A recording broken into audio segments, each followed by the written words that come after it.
کوئی مصیبت زمین میں اور خود تم پر نہیں پڑتی مگر بیشتر اس کے کہ ہم اس کو پیدا کریں ایک کتاب میں لکھی ہوئی ہوتی ہے، اور یہ کام اللہ کو آسان ہے، تاکہ جو فائدہ تمہیں حاصل نہ ہو سکا اس کا غم نہ کھایا کرو، اور جو تم کو اس نے دیا ہو اس پر اترایا نہ کرو، اور اللہ کسی اترانے اور شیخی بگاڑنے والے کو دوست نہیں رکھتا جو خود بھی بخل کریں اور لوگوں کو بھی بخل سکھائیں، اور جو شخص روح گردانی کرے تو اللہ بھی بے نیاز ہے، لائق حمد و ثنا ہے۔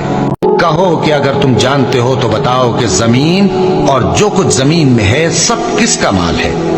جھٹ بول اٹھیں گے کہ اللہ کا۔ کہو کہ پھر تم سوچتے کیوں نہیں؟ ان سے پوچھو کہ 7 آسمانوں کا کون مالک ہے اور عرش عظیم کا کون مالک ہے؟